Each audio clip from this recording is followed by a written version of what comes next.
السلام علیکم دوستو، آج میں آپ کے لیے لے کے حاضر ہوئی ہوں دو پراسرار پریمیوں کی کہانی جو قبرستان میں نظر آتے تھے۔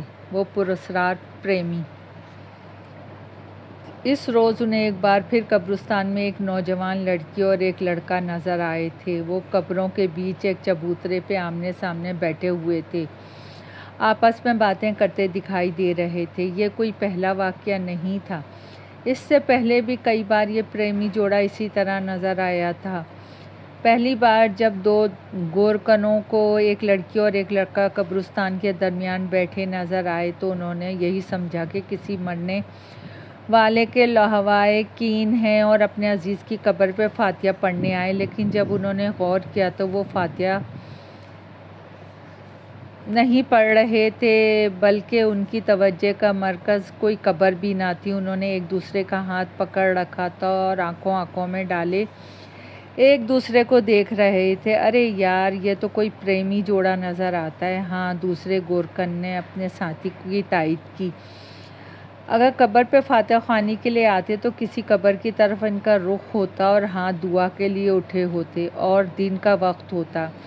اس طرح رات کے اندھیرے میں نہ آتے۔ پہلے نے دوسرے کی بات آگے بڑھائی، پھر ذرا رک کر پرتشویش لہجے میں بولا، ابے یار، یہ کسی غلط ارادے تو یہاں نہیں آئے ہیں؟ ابے ہاں، اگر انہوں نے یہاں کوئی گڑبڑ گھوٹالہ کیا تو بہت بری بات ہوگی۔ اللہ جانے کیا عذاب ٹوٹے گا۔ تو پھر چلو انہیں پکڑتے ہیں۔ اور پھر دونوں ان کی طرف جھپٹے، مگر جب وہ اس جگہ پہنچے جہاں وہ دونوں پریمی پوجا کر رہے تھے تو وہاں کوئی بھی موجود نہیں تھا۔ ارے وہ ایک دم کہاں غائب ہو گئے؟ شاید ہماری آہٹ سن کے کہیں چھپ گئے ہیں۔ تو چلو انہیں تلاش کرتے ہیں۔ مگر وہ نزدیک یا دور کہیں نہیں ملے۔ تھک ہار کے وہ اپنے کام میں جٹ گئے اور نئی قبریں کھودنی شروع کر دیں۔ اور پھر تقریباً ایک ہفتے بعد وہ جوڑا ایک بار پھر انہیں نظر آیا۔ ایک قبر کے پشتے پہ دونوں روبرو بیٹھے ایک دوسرے کو پیار بھری نظروں سے دیکھ رہے تھے۔ ارے یہ تو وہی ہیں، آج ہم ان کا پیچھا کر کے انہیں پکڑنے کی کوشش کریں گے، گورکن نے تیز آواز میں کہا۔ اے تم لوگ کون ہو اور یہاں کیا کر رہے ہو؟ اس آواز پہ وہ دونوں گھبرا کے اٹھ کھڑے ہوئے تھے۔ وہ دونوں گورکنوں نے بس اتنا ہی دیکھا۔ ابے یار، وہ اٹھ کر کدھر بھاگے، کدھر گئے؟ میں تو کچھ اندازہ نہ لگا سکا۔ تمہیں کچھ پتہ چلا؟ نہیں، میں بھی کوئی اندازہ نہ لگا سکا۔ بڑے تیز اور چالاک ہیں، پلک جھپکتے ہی قبروں کے پیچھے کہیں چھپ جاتے ہیں۔ چلو انہیں ڈھونڈیں، شاید ہمیں نظر آ جائے۔ مگر اس روز بھی وہ تلاش بسار کے بعد کہیں نظر نہ آئے۔ جب دونوں مایوس ہو گئے تو ان میں سے ایک نے کہا، میرا خیال ہے اس بات کی اطلاع مولانا صاحب کو دینی چاہیے۔ ہاں، میں بھی یہی سوچ رہا ہوں کہ مسجد کے امام صاحب کو اس جوڑے کے بارے میں بتا ہی دینا چاہیے۔ اور دونوں گورکنوں نے قبرستان کی مسجد کے امام صاحب کو ساری باتیں بتا دیں۔ امام صاحب مسجد کی امامت کے ساتھ ساتھ قبرستان کی نگرانی بھی کرتے تھے۔ انہوں نے سارا قصہ سن کر بڑے زور سے لا حول ولا قوت پڑھا، توبہ استغفار کرتے ہوئے بولے، توبہ توبہ، کیسا زمانہ آ گیا ہے! یہاں آ کر توبہ استغفار کرنے، عبرت حاصل کرنے کے بجائے اب نوجوان جوڑے یہاں لیلا مجنو کا ڈرامہ رچانے آتے ہیں، اور وہ بھی رات کے اندھیرے میں۔ ان شیطانوں کے چیلوں کو پکڑو، ہم انہیں پولیس کے حوالے کر دیں گے۔ مولانا صاحب، وہ تو ہماری آہٹ پر غائب ہو جاتے ہیں جیسے بندے بشر نہ ہوں، چھلاوا ہوں۔ انہیں پکڑنا تو کوئی آسان کام نہیں۔ انہیں دیکھتے ہی اینٹ پتھر جو بھی ملے ان پر دے مارو، اس طرح انہیں بھاگنے کا موقع نہیں ملے گا۔ ان کے زخمی ہونے کی بالکل پرواہ نہ کرو۔ ایسے بے غیرت، آوارہ، گنہگار لڑکے لڑکیوں کو مر جانا ہی بہتر ہے۔ اگلی بار دونوں پریمی جوڑوں کو دیکھتے ہی گورکن نے مولانا صاحب کے حکم کی تعمیل کی۔ پتھروں اور اینٹوں سے حملے کرتے ہوئے وہ ان کی طرف بھاگتے تھے، مگر آج بھی انہیں سخت مایوسی کا سامنا کرنا پڑا۔ آج بھی وہ ان کے ہاتھ نہیں آئے۔ تعجب ہے یار، ہمارا اس خطرناک حملے کے باوجود وہ کسی طرح نکل بھاگے۔ ہاں، انہیں تو یہاں زخمی حالت میں پڑے ہونا چاہیے تھا، مگر وہ نہ صرف گدھے کے سینگ کی طرح طرح یکدم غائب ہو گئے، بلکہ یہاں ان کے خون کا ایک قطرہ بھی نظر نہیں آ رہا۔ انہوں نے مولانا صاحب کو اسی وقت ساری صورتحال بتا دی۔ مولانا صاحب نے ان کی باتیں سن کے کہا، یہ بات میری سمجھ میں نہیں آ رہی، خیر تم لوگ کڑی نظر رکھو، اور ہاں شام ہوتے ہی قبرستان کا گیٹ بند کر دیا کرو تاکہ کوئی ایرا غیرا منہ اٹھا کے اندر آنے کا موقع نہ ملے۔ مولانا صاحب گیٹ تو ہم ہمیشہ بند ہی رکھتے ہیں، مگر کوئی میت آتی ہے تو کھولنا پڑتا ہے، اس دوران اگر کوئی گھس آئے تو کیسے پتہ چل سکتا؟ ارے بھائی، جہاں تک ممکن ہو سکے احتیاط برتو۔ اور پھر قبرستان کی رکھوالی کرنے والے زیادہ سے زیادہ احتیاط سے کام لینے لگے، مگر ان کے باوجود اس پریمی جوڑے کو قبرستان آنے سے نہ روک سکے۔ وہ دونوں انہیں نظر آتے اور پھر ایک دم غائب ہو جاتے۔ اس روز علاقے کے کونسلر صاحب اپنے سسر کی قبر پہ خطبہ لگوانے آئے تھے۔ خطبہ لگا کے فاتحہ خوانی کر کے جاتے وقت وہ امام مسجد صاحب کے پاس پہنچے اور ان سے کہا، میں آپ سے ایک شکایت کرنے آیا ہوں۔ کیسی شکایت؟ آپ قبرستان میں خواتین کو آنے جانے کی اجازت کیوں دیتے ہیں؟ خواتین تو قبرستان میں نہیں آتی، اتنا تو مجھے بھی معلوم ہے کہ قبرستانوں میں خواتین کا آنا جانا ممنوع ہے۔ ہم لوگ بھی عورتوں کو فاتحہ خوانی وغیرہ کے لیے اس قبرستان میں آنے کی اجازت نہیں دیتے، مگر میں نے ایک نوجوان لڑکی کو وہاں دیکھا ہے، اپنی آنکھوں سے دیکھا ہے۔ اچھا، مگر کب؟ کہاں؟ یہ تصویر کہاں؟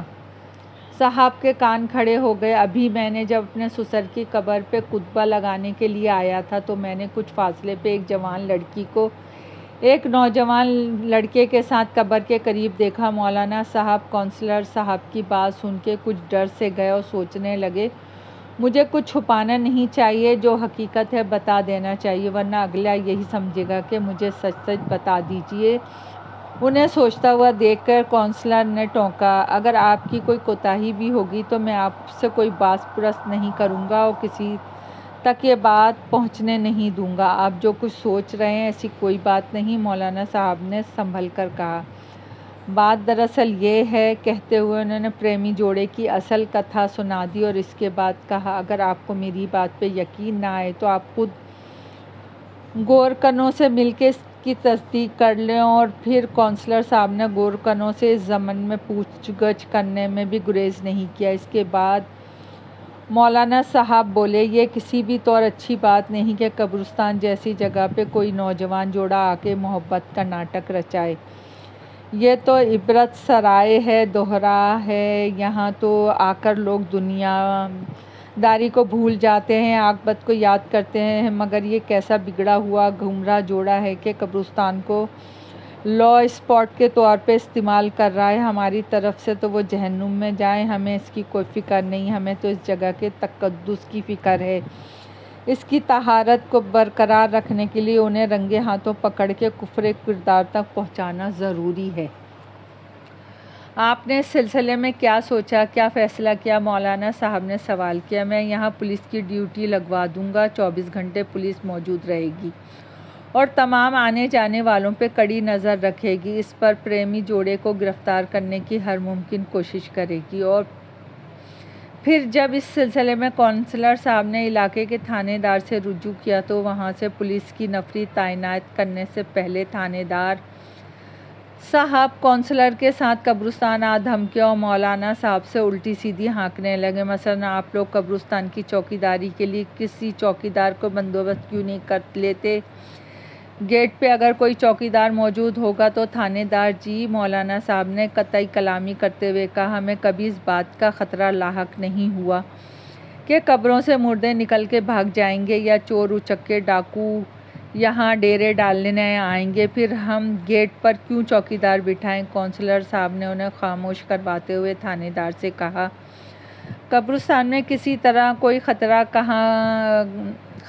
کہاں ہے کہ چوکیدار کی ضرورت پڑے؟ یہ تو ایک اسپیشل کیس ہے، ایک نوجوان جوڑے نے یہاں لا اسپاٹ بنا رکھا ہے، بس اسے گرفتار کرنا ہے اور اس کے لیے آپ کا تعاون درکار ہے۔ کونسلر کے سمجھانے بجھانے پہ تھانے دار نے پولیس کے ایک سپاہی کی ڈیوٹی لگا دی جو ہر روز شام ہونے کے بعد آ کے قبرستان کی نگرانی شروع کر دیتا۔ کئی دنوں کے بعد ایک رات سپاہی کو بھی وہ پریمی جوڑا نظر آیا۔ اس نے اپنے طور پہ ان تک پہنچنے اور گرفتار کرنے کی کوشش کی مگر کامیاب نہ ہو سکا۔ اس بیچارے نے پورا قبرستان چھان مارا مگر وہ جانے کہاں غائب ہو گئے، کہاں جا چھپے تھے کہ ان کی گرد تک نہیں ملی۔ پھر وہ ایک دو بار اور بھی نظر آئے مگر تلاش بسار کے بعد بھی گرفتار کیے نہ جا سکے۔ یہ اطلاع کونسلر صاحب کو بھی پہنچا دی گئی۔ انہوں نے بہت سوچ بچار کے بعد ایک کیمرہ دیا اور سپاہی سے کہا، یہ کیمرہ بہت حساس ہے، نیم تاریخ میں بھی عکس بندی کر لیتا ہے۔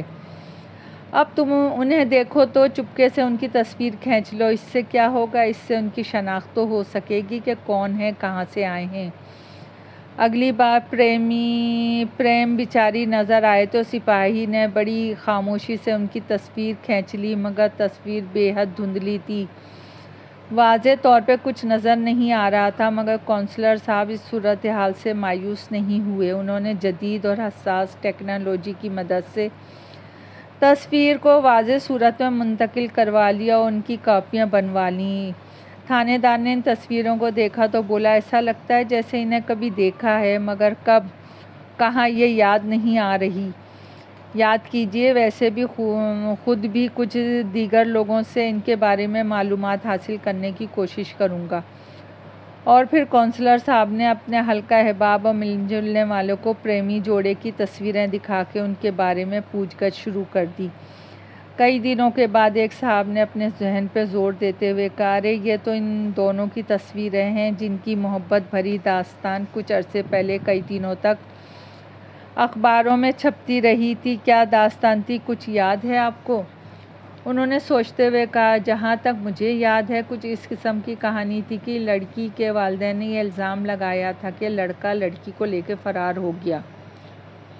پولیس نے لڑکے کو تلاش کرنے کی بہت کوشش کی مگر وہ کہیں نہیں ملا، جبکہ لڑکے والوں کا کہنا تھا کہ لڑکی والوں نے ہمارے لڑکے کو مار کے کہیں دفن کر دیا ہے۔ کونسلر صاحب نے یہ اطلاع تھانے دار کو پہنچائی تو اس نے کہا، ہاں مجھے بھی یاد آ گیا، ان دونوں کی تصویریں میں نے اخبار میں دیکھی تھی اور ان کی کہانی کچھ ایسی ہی تھی مگر یہ کیس ہمارے تھانے کا نہیں تھا۔ اور پھر تھانے دار نے اس تھانے کا نام بتایا جس کے حلقے کا یہ کیس تھا۔ کونسلر صاحب بتائے ہوئے تھانے پہنچ گئے اور اس کے ایس ایچ او سے مل کے پریمی جوڑے کی تصویر دکھائی اور پوچھا، ان دونوں کو آپ پہچانتے ہیں؟ ایس ایچ او نے پہلے کونسلر کو گھور کے دیکھا، پھر تصویر پر نظر ڈالی اور سوچنے لگا۔ کچھ وقفے تک ذہن پر زور ڈالنے کے بعد وہ ایک دم چونکا، پھر کونسلر کو مخاطب کر کے بولا، آپ کون ہیں اور ان کے بارے میں آپ کیا بتانا چاہتے ہیں؟ کونسلر صاحب نے مختصر اپنا تعارف کروایا، پھر بولے، میں آپ سے یہ پوچھنا چاہتا ہوں کہ آپ اس پریمی جوڑے کو پہچانتے ہیں؟ ایس ایچ او پھر ایک بار چونکا، آپ اس جوڑے کے بارے میں کیا کچھ جانتے ہیں؟ ان کی یہ تصویر آپ کے پاس کیسے آئی؟ پہلے آپ میرے سوال کا جواب دیں، آپ اگر انہیں پہچانتے ہیں تو کس حوالے سے پہچانتے ہیں، پھر میں آپ کے سوالوں کا جواب دوں گا۔ ان کی یہ تصویریں میرے پاس کیوں اور کیسے ہیں؟ میرے بھائی، ایس ایچ او نے کہا، یہ فراری جوڑا ہے، بات تھوڑی پرانی ہو گئی ہے۔ کچھ عرصے پہلے ہمارے تھانے کی حدود میں رہائش پذیر اس لڑکی کو یہ لڑکا لے کے بھاگ گیا تھا۔ ہم نے انہیں ڈھونڈنے کی بہت کوشش کی مگر وہ کہیں نہیں ملا۔ دیگر تھانوں میں بھی ان کی گمشدگی کی رپورٹ درج کروائی گئی مگر کہیں سے بھی ان کے بارے میں کوئی خبر نہیں آئی۔ آپ کے پاس ان کی تصویروں کی موجودگی کا یہ مطلب تو نہیں کہ آپ کو ان کے بارے میں کچھ علم ہے؟ جی ہاں، ان کی تصویروں کا یہی مطلب ہے۔ یہ کہتے ہوئے کونسلر صاحب نے اپنے علاقے کے قبرستان میں ان کو نظر آنے کی روداد سنا دی اور یہ بھی بتا دیا کہ تمام تر کوششوں کے باوجود ہم انہیں گرفتار نہیں کر سکے۔ حیرت انگیز پھرتی کے ساتھ جانے وہ کہاں چھپ جاتے ہیں، غائب ہو جاتے ہیں کہ تلاش بسار کے باوجود ان کی گرد تک نہیں ملتی۔ یہ تمام باتیں سن کے ایس ایچ او گہری سوچ میں ڈوب گیا، پھر ذرا دیر بعد خود کلامی کے انداز میں بولا، اس کا مطلب تو یہی ہو سکتا ہے کہ لڑکے کے عزیزوں کا کہنا غلط نہیں ہے۔ لڑکے کے عزیزوں کا کیا کہنا تھا؟ ان کا کہنا ہے لڑکی والوں نے ہمارے لڑکے کو مار کے کہیں دفن کر دیا ہے۔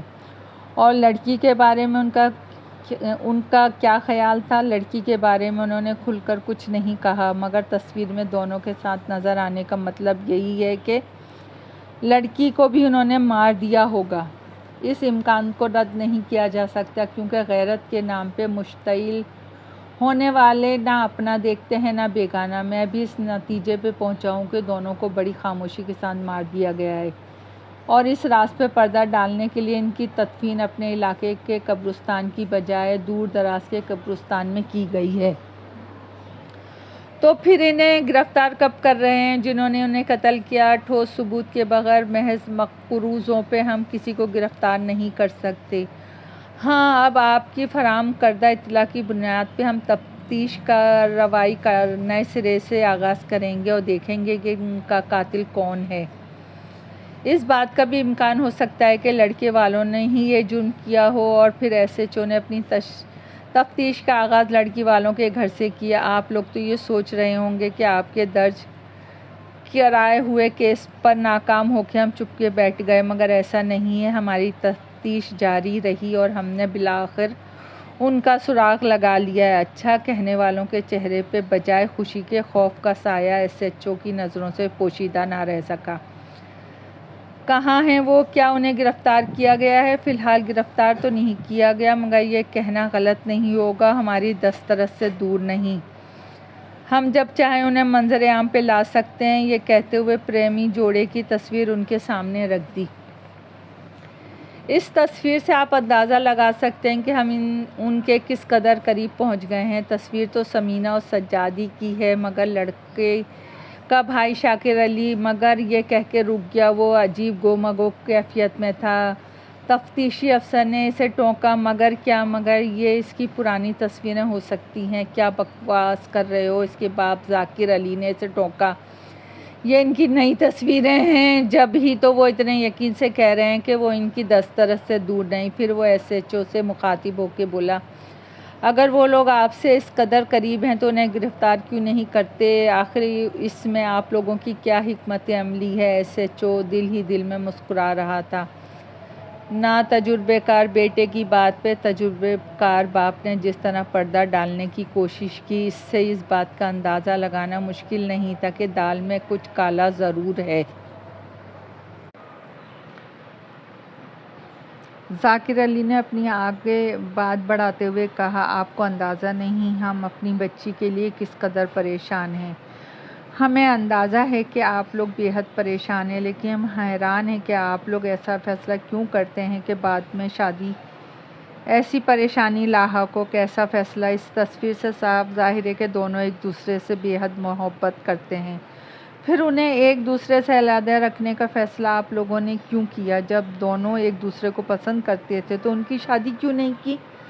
وہ لڑکا ہمیں پسند نہیں تھا۔ ایس ایچ او کو اندازہ ہو چکا تھا کہ یہ لوگ کسی نہ کسی عنوان سے ملوث ضرور ہیں، لہٰذا اس نے مزید بحث نہیں کی، بلکہ پائے ثبوت تک پہنچنے کے لیے اپنی تفتیش کو مزید آگے بڑھایا۔ متعلقہ قبرستان جا کے تدفین کیے جانے والی میتوں کے متعلق رجسٹرڈ کی چھان بین کی تو معلوم ہوا 2 میتیں سجاد یلدام اور ثمینہ کے نام سے مدفن کی گئی تھیں۔ سجاد کی تدفین کے 3 روز بعد ثمینہ کی تدفین کی گئی تھی۔ تاریخ انہی دنوں کی تھی جن دنوں ذاکر علی نے اپنی بیٹی کی اغوا کیے جانے کی رپورٹ درج کروائی تھی۔ رجسٹرڈ کے مطابق تدفین رات کے 1 بجے اور 2 بجے کے درمیان کی گئی۔ اس بارے میں گورکنوں سے پوچھا گیا تو انہوں نے اپنی یادداشت پر زور دیتے ہوئے کہا، جی ہاں، کچھ عرصے پہلے 2 میتیں چند روز کے وقفے سے آدھی رات کے بعد تدفین کے لیے لائی گئی تھیں، جن کے ساتھ گنتی کے چند لوگ تھے۔ ہم نے اس بات کو نوٹ تو کیا تھا، مگر یہ جان کر اہمیت نہیں دی کہ اتنی رات غیر میت کے ساتھ زیادہ لوگ نہیں آئیں گے بھی کیسے۔ تفتیش کارروائی کی اس چھان بین کے نتیجے میں یہ معلوم ہو گیا کہ دونوں میتیں اسی پریمی جوڑے کی تھیں، جنہیں ناموں کی تھوڑی سی تبدیلی کے ساتھ یہاں دفن کیا گیا تھا۔ پتہ اگرچہ اسی علاقے کا درج کروایا گیا تھا، جو بعد میں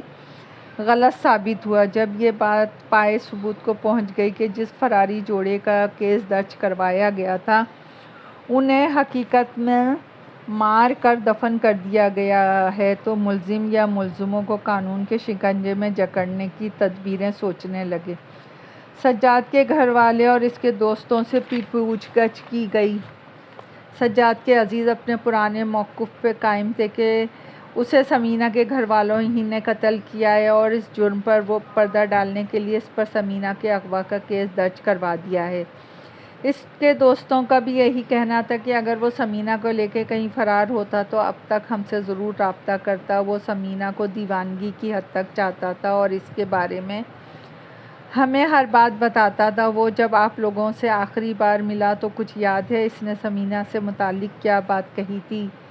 بات ذرا پرانی ہو گئی ہے مگر ہم یاد کرنے کی کوشش کرتے ہیں، اور انہوں نے ذہن پہ زور دے کے جو باتیں بتائیں وہ بس اس قسم کی تھیں کہ میں ثمینہ کے بغیر زندہ نہیں رہ سکتا۔ آخر مجھ میں کیا خرابی ہے کہ اس کے والدین شادی سے انکار کر رہے ہیں؟ اس کے والدین کیوں نہیں سوچتے کہ ان کی بیٹی بھی میرے بغیر زندہ نہیں رہ سکے گی؟ ان باتوں سے تفتیشی افسر کو کسی خاص سمت کا اندازہ نہ ہو سکا، البتہ ایک دوست نے جب یہ بتایا کہ میری اس کی جب آخری ملاقات ہوئی تو اس نے مجھے بتایا تھا کہ ثمینہ کے گھر والوں نے مجھے بلایا ہے۔ میں نے منع کیا کہ وہاں مت جاؤ، کہیں وہ تمہارے ساتھ کوئی برا سلوک نہ کریں، مگر اس نے میری بات رد کر دی، کہنے لگا یہ بھی تو ہو سکتا ہے کہ وہ رضامندی ظاہر کرنے کے لیے بلا رہے ہوں، کوئی شرط وغیرہ رکھیں کہ ان کے بعد شادی کر دیں گے۔ اب انہیں امید کی ایک کرن ملی اور وہ یہ سوچنے پہ مجبور ہو گئے کہ شاید اس ملاقات کے دوران ان کا کام تمام کر دیا گیا۔ اس کے باوجود ان کے پاس کوئی ٹھوس ثبوت نہیں تھا۔ ایسے حالات میں جب سانپ اپنے بل کے اندر ہوتا ہے تو سپیرے بین بجا کے اسے باہر نکالنے پہ مجبور کرتے ہیں۔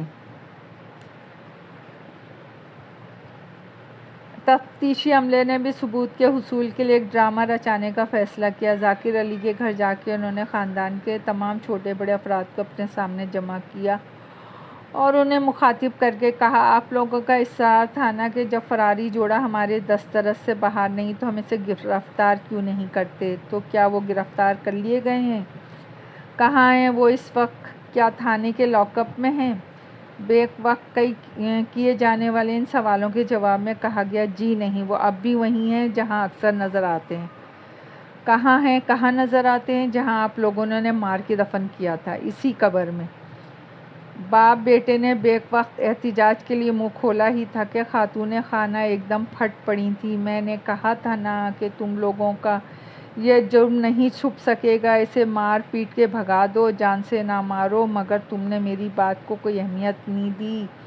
اور پھر اسے قتل کرنے کا فائدہ بھی کیا ہوا؟ جس ثمینہ کے بہتر مستقبل کے لیے اسے مارا تھا اس نے خود ہی اپنی زندگی کا چراغ گل کر لیا۔ حیرت اور اصرار کی بات یہ ہے کہ قاتلوں کی گرفتاری کے بعد وہ پریمی جوڑا پھر کبھی کسی قبرستان میں نظر نہیں آیا۔